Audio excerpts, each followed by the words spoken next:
Unlucky Morpheus. Except this is not Unlucky Morpheus. This is Unholy Orpheus. And yeah, okay, so Unlucky Morpheus. I love Fuki's voice. I love Jill's violin. I love them as a band. I think they're great. It's rather ironic that most people are big fans of the two women in that band, Jill and Fuki. But they do add so much identity. Fuki's got such a unique, interesting voice, and Jill is such an amazing violinist. Now, of course, this band, Unholy Orpheus, is Unlucky Morpheus minus a few members. As I've been told by my co-presenter on Ears to the East, the podcast, Neon Reaper, who is a big fan of Unlucky Morpheus. Now, here's the thing. So you can probably guess, I'm sort of slowly making my way towards the bit where I explain what's going on here. I am going to be doing a reaction to this video because I've started doing reactions again for whatever reason, just out of interest, an experiment. I don't know what to expect from this because I know Unlucky Morpheus, but Unholy Orpheus, and I was actually during a warm-up session for ESTE, so I was referring to them as Unholy Orifice. Because that's, every time I go to say it, I want to say orifice. I can't help it. So I'm trying not to say Unholy Orifice. But Unholy Orpheus are a group who, it's apparently Unlucky Morpheus minus a few members. I don't know which members are missing. I'm pretty sure Fuki is not in this group. I think Jill might remain. I have no idea what to expect. All I know is that Neon is a big fan of this group. Now, if Fuki's not a member, then that means that either this is an instrumental group or, as looking at the thumbnail seemed to show a guy with a microphone, I get the feeling that someone is singing in this. So I'm intrigued to know, is this going to be kind of sung with a male voice? Is it going to be more growly vocals, which I'm always a little bit picky on? Gotta be honest, not my usual thing. As always, I'm going to give a 100% honest review. I am going to try and be subjective, but also give some objective thoughts on it as well. Anyway, you're probably sick of hearing me waffle. Let's get into this. This is called Undeveloped Land by Unholy Orpheus.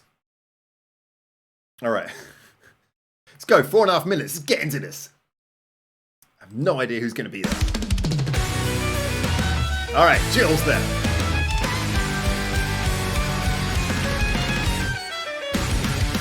I'll be honest, I don't know the names of any of the members other than Jill and Fuki, so apologies. Guys are there too.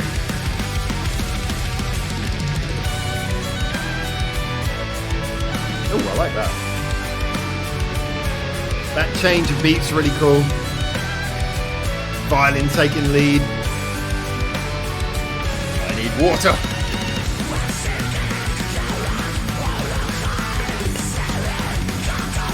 So that answers that question.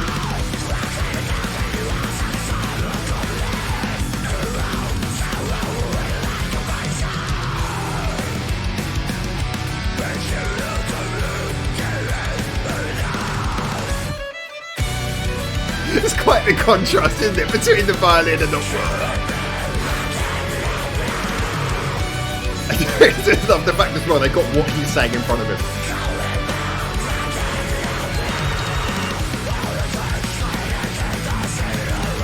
Translation.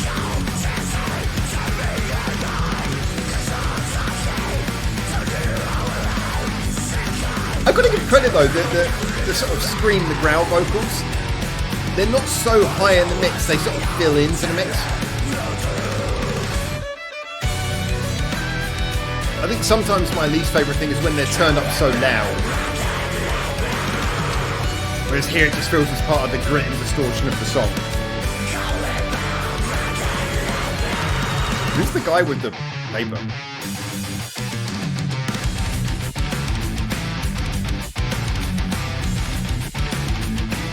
Oh, I like that. Little stop-start bit.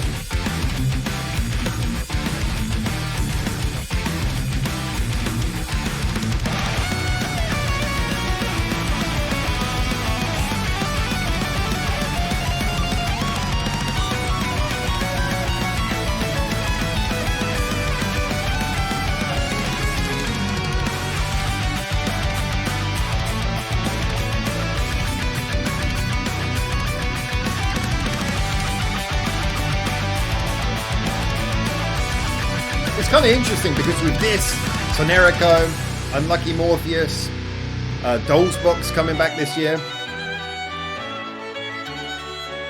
All the guys from Unlucky Morpheus Stay busy.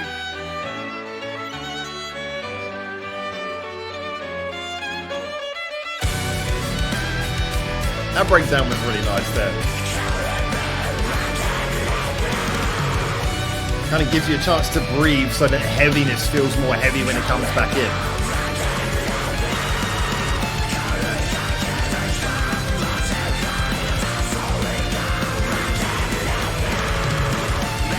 I'm probably missing something in the lyrics, but the guy who's going nuts with the paper.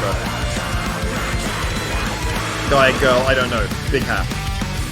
Hat person.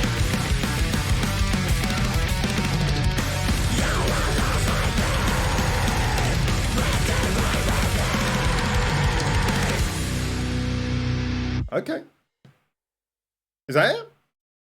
Maybe the last 50 seconds is credits. Old school. Give me like old school J music videos where we got the credits at the end. Ooh. Harpsichord.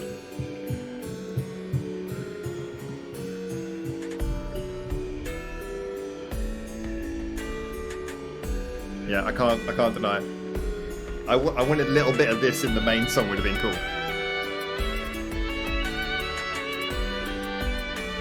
This is... I really like this exit. Alright, so I think we got the basic idea of what's going on here. And yes, the credits, beautifully done. So, I think it would be fair to say that maybe my natural bias... My natural bias is not usually towards this kind of thing. So again, I have to do that subjective, objective thing. In that a lot of the sort of scream-related music, not usually the sort of area where I would normally lean towards, but I'm open to it. You know, as I said before, I a moment ago, actually just before this, I don't know if it's out yet, but I recorded a reaction to the latest Bride Ear song, and it had a little bit of scream in there as well. And I said it was really good for punctuating things because it came in and gave like little punches. In this particular song, yeah, okay, so... the scream is throughout. I mean, all of the vocal is scream. That's not naturally the thing I would normally go for. But I will have to give them credit. The reason why it wasn't a problem for me in this song is partly because of the fact that it was mixed into the song. It, you know, when you treat scream like you would treat a normal vocal, like a traditional style vocal, and put it loudest in the mix, it doesn't work so much because for me, a scream vocal, it tends to be, you know, it's not melodic in the same way. So it's something that it more has to be part of the overall sound. It has to be part of a distortion and grit that you're getting from things like the guitars and such like. So I like the fact that they mixed it into the overall arrangement. It felt like part of the overall sound. And also the fact that this is obviously a group who are putting a lot of weight into the instrumental stuff. You know, we had a lot of rather extensive guitar solo and violin parts were coming in places, and that all worked great as well because it meant that again, the screaming was broken up. It wasn't the entire length of the song. It was in there when it needed to be in there. And when it came back in the bridge as well, it didn't feel like, oh, here comes a scream again. It felt like it was coming in to impact a bit, which was, you know, sort of like mid-tempo, you know, the bit where you're supposed to be banging your head. That's a great time to reintroduce the scream. So I would say that the scream vocal, although it's not the sort of thing I would naturally go for and opt for, I think it was used well here. If you're going to do it like this. So, yeah, that I was absolutely fine with. I just spat across the room. I need more water. Anyway, talking about everything else. So, Jill, as always, brilliant on the violin.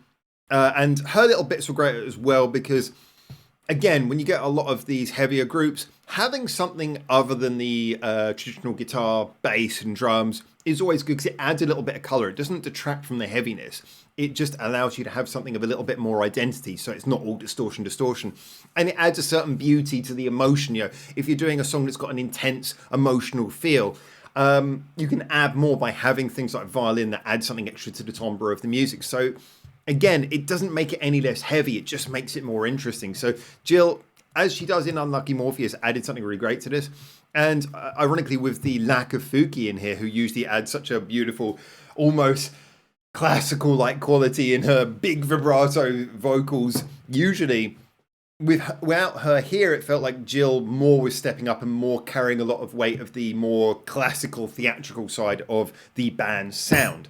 So I really like that part as well. The instrumental stuff was nicely done. I mean, I should point out that the heavy metal bits were great because they had a lot of changes in the rhythm, little changes in the time signatures and such like were really nicely done in there. They, weren't overly signposted, so the song really felt like it was keeping you on your feet, but nothing changing in such a jarring way as to throw you off. It was more of an interesting roller coaster than anything.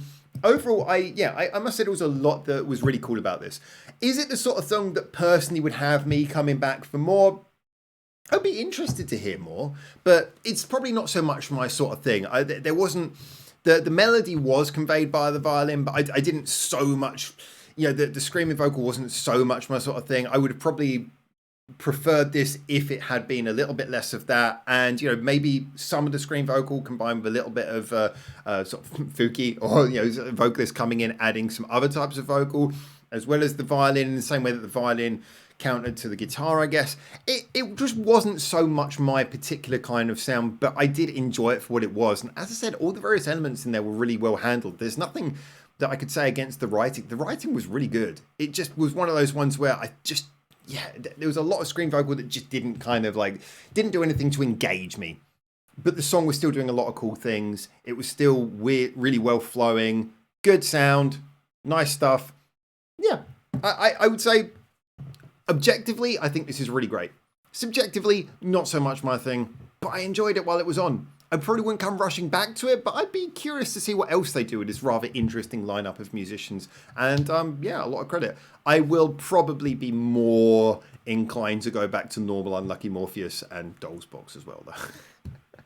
Anyway, those are my thoughts. As always, 100% honest. Feel free to do all the liking and subscribing. You can dislike if you want, but I kind of prefer you didn't. I mean, it's engagement, but... Anyway, looking forward to seeing you in the next video. And until I do, for now, ciao, ciao. Where's the stop button? Yeah.